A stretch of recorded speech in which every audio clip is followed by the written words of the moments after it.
po'y manalangin. Mapagpalang Ama, marami pong salamat sa gabi nito. Purihin ka, dakilang Diyos, pangunahan mo po ang iyong paglingkod. Malaya po kayong kumilos, kausapin mo lahat ng manonood sa aming paksa sa gabi ito. Ang iyong salita, ang magiging patnubay po namin ng iyong Holy Spirit. Salamat po, pagpalain mo kami lahat kung aming sapat na langit sa pangalan ng Jesus. Amen. Have a blessed day. For all of us, this is the first time to have online General Bible Study, which is held every Friday, 5 to 6 p.m. Our topic this afternoon is about the Bible. In these last days, napakarami pong nagtatanong, nagkakaiba-iba po ang konsepto at pananaw tungkol po sa Biblia. Well, in fact, sa scripture mismo, wala tayong mababasa na Bible. But first, we have the meaning of the Bible. In Greek word, Biblos, or books. Ito po ang Greek word ng Bible. Biblos, or book.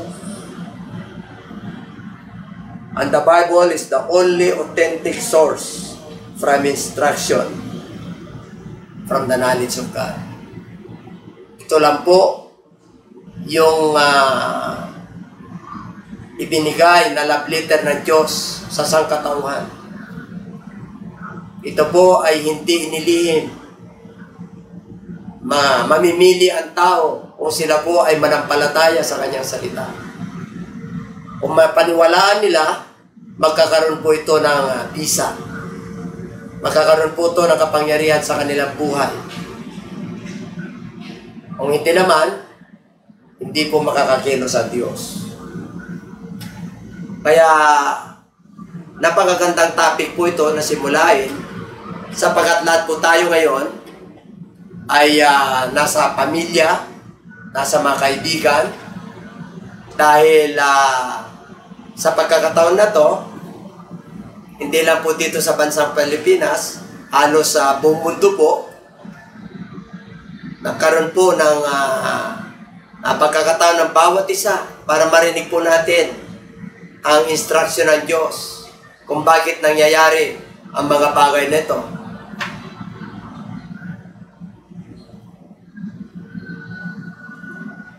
In the book of Joshua chapter 1 verse 8, this book of the law shall not depart out of your mouth, but thou shalt meditate therein day and night, that thou mayest observe to do according to all that is written therein. For then thou shalt make thy way prosperous, and then thou shalt have a good success. Nais po ng Diyos na tayo po ay magkaroon ng magandang kinabukasan. Nais ng Diyos na tayo lahat ng kanyang nilalang ay maayos, good success, hindi bad success. Hindi lang yung ating will, kundi nais ng Lord na maging makasama po natin siya sa ating mga buhay. Pag sinabing Bible po, there is a division, yung tinatawag na Old Testament and New Testament. Sa Old Testament po, nakapalo po rito the total books of the Old Testament is 39 and in the New Testament is 27. So ang ito po yung pinaka historical books po. Kaya po bababasa po natin ngayon. The Bible is also called the lamp or light. Ito po ay isang ilaw at liwanag. Thy word is a lamp unto my feet and a light unto my path. Yun po, Sinasabi po ng Book of Psalms na napakalawak po ang salita ng Diyos. Ito po yung direksyon po natin samantalang tayo po ay nabubuhay. Mayroong ilaw na inalok ng Diyos sa lahat ng tao. Mayroong ang ilaw pero wala namang liwanag. Baliwala ang ilaw. Kailangan magka-combination po yan. Ilaw at liwanag. Kaya yung salita ng Diyos ay magiging ilaw po at liwanag sa buhay ng tao habang siya po ay sumusunod sa panuntunan ng Diyos. In the book of Mark chapter 7 verse 13, making the word of God of none effect through your tradition, which ye have delivered, and many such like things do ye. The Bible also is the Word of God. Hindi natin pwedeng palitan yan sa pamagitan ng mga nakagisnan. Mga tradisyon na maganda sa pananaw ng tao. Pero lihis pala yun sa kalooban ng Diyos. Kaya sa Book of Proverbs, sinabi po ng Bible, there is a way that seemeth right unto a man, but the ways thereof are the ways of death. Tila baga ang alam ng tao, ang kanyang tinatahak ay tama sa kanyang sariling pananaw. Pero pag tinignan mo at ibinasa mo sa Biblia ay lihis. Kaya hindi natin pwedeng palitan yan non-effect through your tradition. Kaya napakalaga po na mag-aral po tayo sa salita ng Diyos. Mayroon tayo pong pagkakataon ngayon. At inatulad din ang salita ng Diyos. Na tubig, water. Why? Because in the book of John chapter 15 verse 33, now ye are clean through the word which I have spoken to you. Oh, kaya pag may salita ng Diyos po tayo, parang ang salita ng Diyos ay nalilinis. Yung pagkakamali po natin, pag tayo po'y nanalig, tayo po'y sumusunod, nililinis po tayo. Hindi magsawa maglinis sa atin ang ating Panginoon sa ating mga pagkakamali. Basta, humingi tayo sa Kanya ng abag. Kaya lang, huwag lagi rin natin abusuhin. Number 4. Inatulad din po ang salita ng Diyos in the book of Ephesians chapter 6 verse 17. Ito ang kailangan po natin sa huling panahon. Bakit? Kailan kompleto po tayo ng armor ngayon? Why? Sabi po ng book of Ephesians chapter 6, put on the whole armor of God, that ye may be able to stand against the wiles of the devil. Ibig sabihin po talagang kailan para makatayo po tayo. Kasi may gawa talaga ng kaaway. Kaya full battery gear po tayo. Kumbaga sa sundalo ay talagang kompleto po tayo ng kasuotang pansundalo. At yan ang nais ng Lord. Bakit isa sa mga simbolo ng Word of God ay sword? Kaya sabi rin sa Ephesians 6:17, take up the sword or helmet of salvation and take up the sword of the Spirit, which is the Word of God. Nais ng Lord, ito lang yung mga sandata ng mga mananampalataya. Yung sword of God, which is the Spirit, which is the Word of God. Kasi po, meron tayong shield of faith, meron tayong helmet of salvation, meron tayong breastplate of righteousness, meron tayong gird of truth, meron tayong feet to run the gospel of peace. Dala-dala po natin yung kapayapaan, yung papo. Kaya kumpleto po yan. Kaya pagka nagkaroon ng fiery arrows ng kaaway, no? Kung ano-ano spiritual na binibigay sa atin, sa ating pag-isip, sa ating protektado po tayo, spiritually, protektado po tayo. Pero, lahat po ay pang-depensa lang po lahat yun. Ang dami araw-araw sa ating buhay. Ang demonyo, hindi nagsawa, na talagang i-discourage po tayo. Ang dami tayong napapalitaan, yung mga sakit dumarating, lalo sa panahon po natin ngayon. O itong virus na to, anong panlaban po natin dyan? Kung wala po tayong salita ng Diyos, kung wala tayong Espiritu ng Lord, yan lang ang pangano natin, pang-offensa natin sa pangalan ni Jesus. Yon yung kapangyarihan ng Lord. Napakalaga po. The sword of the Spirit, which is the Word of God. The Bible is also the Scriptures. Kasulatan. All Scripture is given by inspiration of God and is profitable for doctrine, for reproof, and for correction, for instruction in righteousness. Yan ang kasulatan. Yan ang salita ng Diyos. Yan ang Biblia. Mula ngayon, pag-aralan po natin. Dahil sa matagal na panahon, no, yung will po natin, yung sarili po natin, ang ating sinusunod. Nagkaroon po tayo ng pagkakataon na magsama-sama ngayon. Maging sa social media. Bakit? Kasi naghanap ang mga tao, ang katugunan, ang kapayapaan, ang pag-iingat.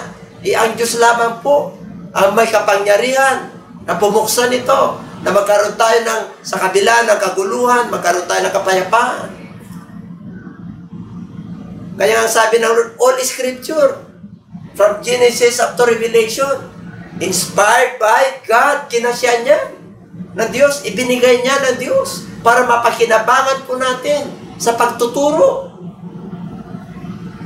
Kaya ito po yung first time kong magturo sa mainstream, sa social media. Kahit na sa ganitong kapamaraanan ng Diyos, magamit po tayo. Bakit may pakinabang ito? Sa pagtuturo, sa pagsansala, sa pagsaway, at pagtuturo ng katwiran ng Diyos. Napakaganda po kung tayo po mula ngayon ay isa puso natin ang pag-aaral, pakikinig ng salita ng Diyos.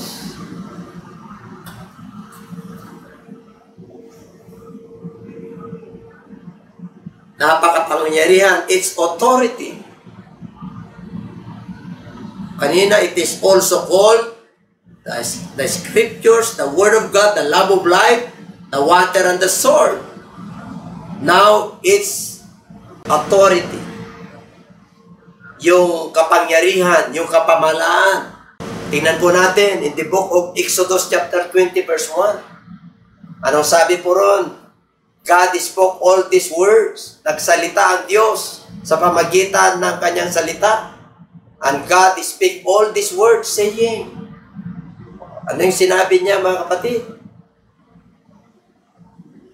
Lahat ng mga commandment, pinagkatiwala niya, pinagbili niya kay Moses. Yun din yung sinalita ni Moses para sa bayan ng Israel. Yung instruction ng ating Panginoon sa kanya. Kaya nangusap ang Diyos. At yun din ang sinalita ni Moses at ibinilid sa bayang Israel. In the book of Exodus 24 verse 4, Moses wrote all the word of the Lord. Isinulat niya ito. And Moses wrote all the words of the Lord. And rose up early in the morning and builded an altar under the hill and 12 pillars according to the 12 tribes of Israel. Talagang isinulat niya kung ano yung instruction sa kanya ng ating Panginoon. Maaga po siyang nagising. At siya po ay nag-alay ng dambana. Yung pinagtakubilin sa kanya ng Diyos, ang Panginoon Diyos. Kaya napakalaga po ang salita ng Diyos. In the book of Jeremiah, chapter 1 verse 4, the word of the Lord came unto me. Siguro mo, dumating sa akin ang salita ng Diyos. Sabi ni Jeremiah, sa kanyang sinapupunan ng kanyang nanay, kilala na siya ng Diyos.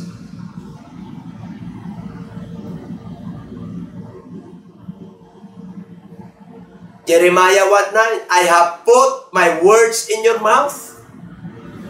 Sa panahon po natin ngayon, di ba? dapat mayroon tayong salita ng Diyos. Hindi lang yung salita ng tao. Hindi lang yung mga napag-aralan po natin. Pinagbigyan po tayo ng Diyos na matagal na panahon. Ganon tayo kamahal. Para tayo po ay magkaroon ng pakinabang, para yung ating sarili ay magkaroon po ng magandang kinabukasan sa ating mga pag-aaral. Nayan tayo ng Diyos, pero ngayon yung panahon. O, anong gagawin natin sa bahay ngayon? Bukod sa panonood, pakikinig, gadgets. Dapat, bigyan na po natin ng pansin, pakikinig ng salita ng Diyos sa panahon po natin ngayon. Diba? Dapat meron tayong salita ng Diyos. Sabi nga ng Joshua kanina, this book of the Lord. May wala ito. Ito yung muni-munihin natin. Napakalaga po ang salita ng Diyos. Gaano kalaga the significance of the Bible?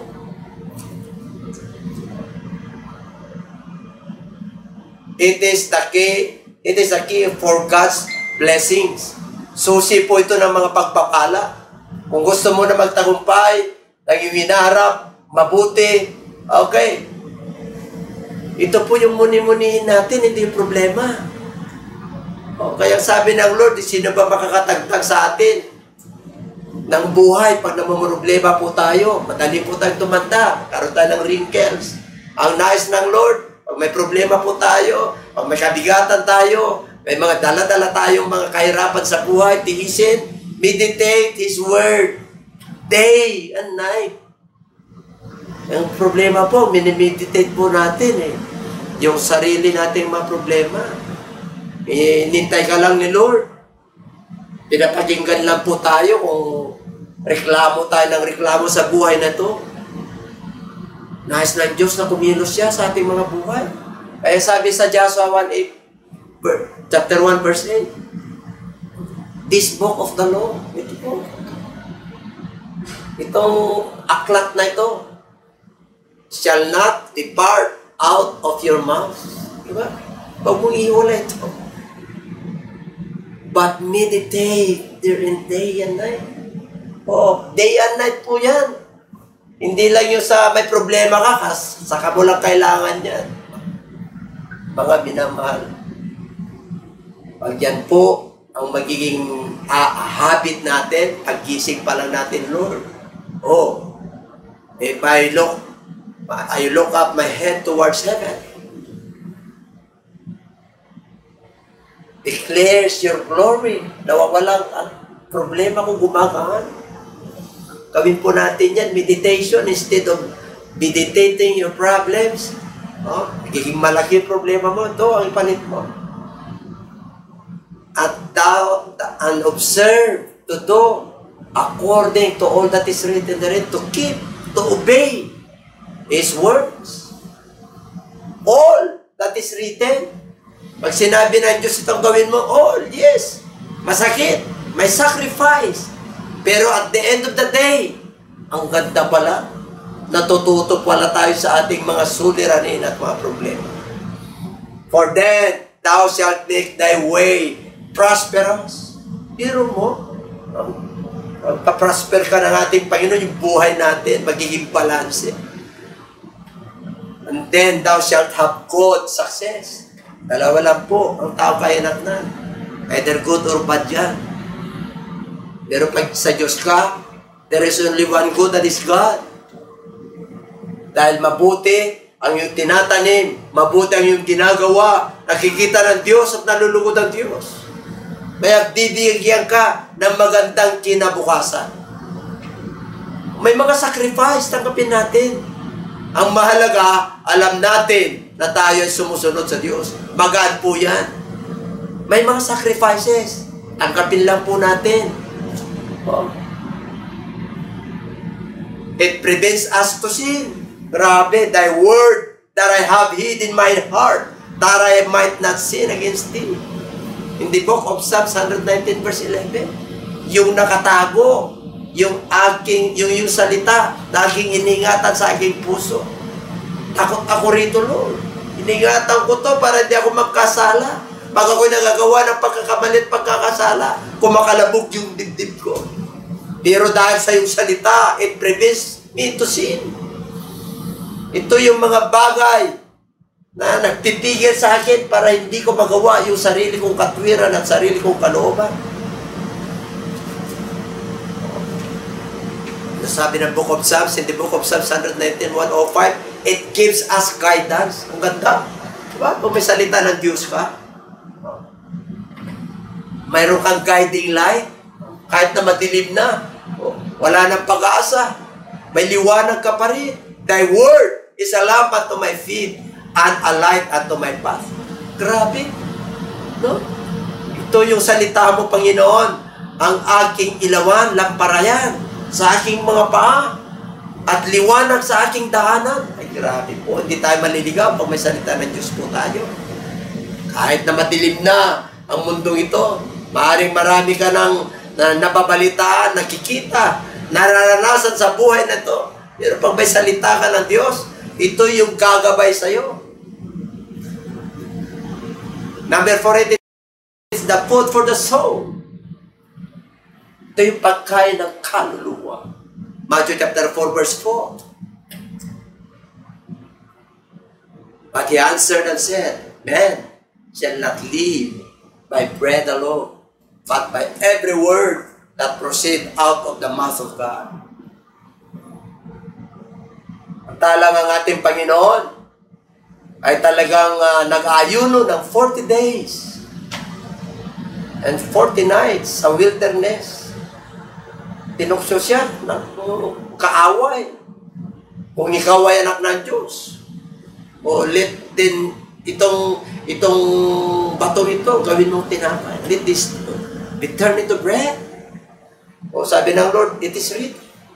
Kaya pag may mga salita ng Diyos ka na talagang naka-imbak, naka-restore sa iyong mind, sa iyong puso, tapos dinidili-dili mo ito araw at gabi, tapos sinusunod mo ito, I'll tell you, hallelujah, makukuha mo yung mga pangako ng Diyos. Napakaraming pangako ng Diyos kanya sabi.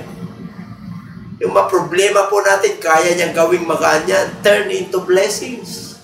Matututo po tayo sa mga problema po natin. Magiging matibay po tayo. Alam mo, tayo po ay balisa sa paghanap buhay. Okay, yung food sa ating mga katawan, maganda po yan. O, kaya lang nag-rest, wala, sarado ngayon lahat. O, naka-lockdown. Isa lang na tao ang lalabas sa isang pamilya. O, para hindi magkahawaan. Kaya ito yung pagkakataon na paglakasin natin yung ating soul. Kasi pag tumingin ang Diyos ngayon sa mga tao na naglalakad, ako, they were spiritually bankrupt, malnourished. Pero yung mga nagme-meditate sa salita ng Diyos day and night, pagkising pa lang, Lord, thank you, Lord. Bago magtulog, Lord, we praise you. We thank you, Lord, for the day, Lord. Maganang buhay. Kaya nga, huwag nating ipagpalit yung salita ng Diyos sa ano pa man. Sabi nga it's more than fine gold. Higit pa sa ginto yan, sa yaman niya. Sabi ng Lord, heaven and earth shall pass away, but my word remains forever. Yan ang ginamit ng Lord sa paglikha. From nothing to something. Oh. Number 5, it increases our faith. Di ba? Yan ang significance ng salita ng Diyos. It increases our faith. Paano? In the book of Romans 10:17, so then faith cometh by hearing, and by hearing, by the word of God. Kailan dalawang pieces niya binanggit Kailan hearing, and by hearing. Alam niyo po, pag lagi kayo nakikinig ng salita ng Diyos, no? Yung pananampalataya po natin sumisigla, nag-i-increase. Tayo po ay nagbabasa, nagme-meditate, sumusunod. Ako, mga kapatid, your faith will be established. Talagang magiging matatag, matibay. At yan ang nais ng Diyos.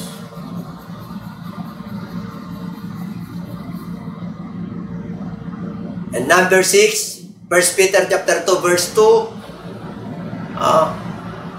As newborn babes desire the sincere milk of the word, that ye may grow thereby. It is for our spiritual growth. Pero mo, pagka ikaw ay gustong ang spiritual mo ay lalago, kailangan lagi kang makikinig, lagi kang pupunta sa gawain ng Diyos.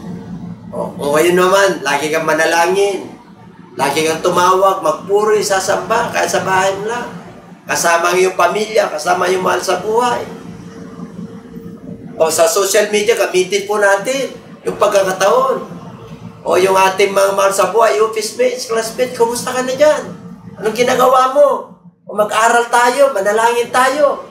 Lalo na yung presidente, nag-declare po ng National Prayer Week, the 4th week of March.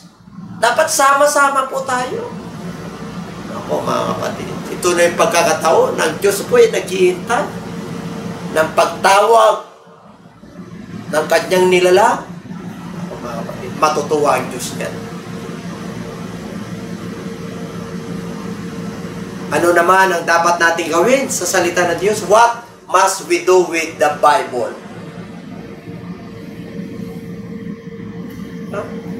Meditate. Wala kang ibang gagawin ngayon. Kung meditate, huwag mong i-meditate yung virus. Madi-discourage ka, huwag mong i-meditate yung lockdown na. Wala nang makain, wala nang babiyahe. Pansamantala lamang po yan. Hayaan mo lang na mag-fasting ka. Kasi lagi ka nang kumakain eh. Nais ng Lord na makita ng Diyos na tayo po ay manampalataya. Kasama po yan. Prayer and fasting. Amen po. Baka ang dami ng mga toxic acid na nakakapasok sa ating katawan. Nais na yung ating katawan na ma-relax naman at mag-rest. Yung pagkakataon po. Pagkakalimitado pagkain yan. Kita nyo, maging malusog pa kayo. Yung mga toxic po natin, lalabas, ipawis natin. Meditate natin po yan. Instead na yung mga problema po natin, yung mga balita na nakaka-discourage, punta ka sa salita ng Diyos, lalakas po kayo. Ano pa? Search the scriptures. Okay. Ang dami kayong binabrowse. Social media, sa YouTube, sa Facebook, pagkising pa lang, mga kapatid, you must search the scriptures. Why? For in them you think you have eternal life, and they are they which testify it of me. Diba? Ang scripture po, ang nagpapatunay na may Diyos. Ang scripture po, na nagpapatunay na buhay ang Diyos. Search the scriptures. Ayun, ibabrowse mo. Instead, ibabrowse mo yung mga ano mo. Itong salita ng Diyos. Ito'y pagkakataon mo, Lord. For how many years? Patawad po. Sarili ko lang ang aking sinusunod. Wala man lang akong panahon na mag-aaral, magsalita. Nibasahin ko man. Nibrowse ko man. Search the scriptures. Ang daming yaman po nito. Did you know that there are 8,000 promises of the Bible? Ilan lang yung mga pangako ng Diyos na nakukuha mo sa araw-araw? Ilan taon ka na ba ngayon? Baka mamaya, you count only to your fingers and on your fingers. 20 lang ba? 8,000 yan? Napakarami pang dapat nating saliksikin. Ano pa? 1 Timothy chapter 4 verse 13. Till I come, give attendance to reading. Kailangan magbasa po tayo. Kanina search. Ngayon read. To exhortation to doctrine. Sa pamilya mo. Basahin natin ang salita ng Diyos. Mag-share po kayo. Tingin isang verse. Manalangin, magpuri, sumamba. Makinig po kayo ng mga Christian music. Kaya nga, till I come, give attendance. Tayo magsawang magbasa ng salita ng Diyos. Kaya sabi ng book of Revelations 1:3, makalat, blessed is he that read, blessed is he that hear, and keep his commandment. Mapalad daw yung nakikinig, yung bumabasa at sumusunod. Mapalad ka, kapatid, kung nakikinig ka mga ngayon. Ano pa? We must study the book of 2 Timothy chapter 2 verse 15. Study and show thyself approved unto God. Diba? Kailangan pag-aralan po natin para maging approved tayo, kaaya-aya tayo, a workman that needed not to be ashamed, rightly dividing the word of truth. Kaya pagka punong-puno ka ng salita ng Diyos, hindi ka mahiya na ipangaral. O kahit saan man ka pupunta, ito yung salita ng Diyos. Bakit? Talagang tinuturuan ka, meron kang guiding path, meron kang guiding life. Ito yung tama yung pagtuturo. Kailangan mag-study. No? Talagang gagawin po natin yan. Dami tayong pinapag-aralan kung ano-ano. Ngayon, binigyan tayo ng Lord ng pag-aaral na ganito. Huwag kayong magsawa. In the book of James chapter 1 verse 22. Diba? Ito po yung mga kahalagahan, yung gagawin po natin sa salita ng Diyos. But be doers of the word and not hearers only. Maraming mga nakikinig, hindi naman nagsasagawa. Nakikinig lang, pero wala. Makinig lang, ay patay yan. Ang gusto ng Lord, we must be doers of the word and not hearers only, deceiving your own selves. Dinadaya na po natin ang ating mga sarili. Pag tayo po ay nakikinig, ito din naman natin sinasagawa, din naman natin sinusunod. Ayaw ng Diyos po yan. Tingnan niyo po. Pag tayo po ay sumusunod, pero mo, daming pangako ng Diyos. Ito po ay kasulatan, ito po ay Word of God. No? Ang yung kanyang kapamalan, yung authority, o yung significance of the Bible. Pag sinabi ka significance, the infallible Word of God, talagang hindi nagbabago yan. Grabe po. Ang daming pangako ng Diyos. Kaya dapat datnan po tayo ng Diyos na nagbabasa, muni-muni, search the scriptures, study His Word, and doers of His Word. Alam niyo po, para yung salot na yan ay hindi dadagdag sa atin. Sabi po ng Book of Revelation 22 verse 18, sabi po ni John, the beloved, for I testify unto every man that heareth the words of the prophecy of this book. If any man shall add unto these things, God shall add unto him the plague that are written in this book. Kaya nga pag tayo po ay nagbabasa, ay hindi matatakot kang dagdagan ito. Kung 39 na books lang yan sa Old Testament, ay huwag mo gawing 72. Magagalit ang Diyos. Sinabi ng New Testament, 27 books lang yan, eh huwag yung dadagdagan. Yung iba dinadagdagan eh. Para yung kanilang dogma, yung kanilang teaching or doctrine ay sumasuportahan, no? Universal Bible po, all over the world. 66 books yan. Hindi 72, hindi 80. Hindi po ganyan yan.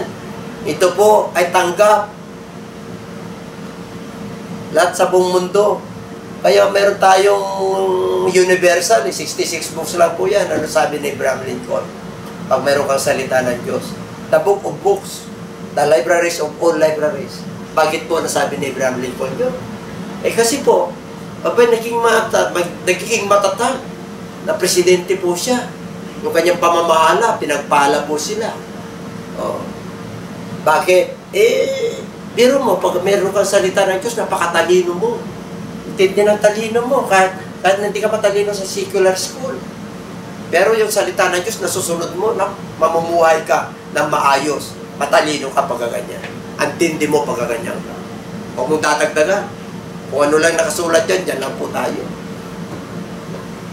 Pag sinabi ng Lord, yes, yes. Pag sinabi ng Lord, no, no. Kasalanan, kasalanan.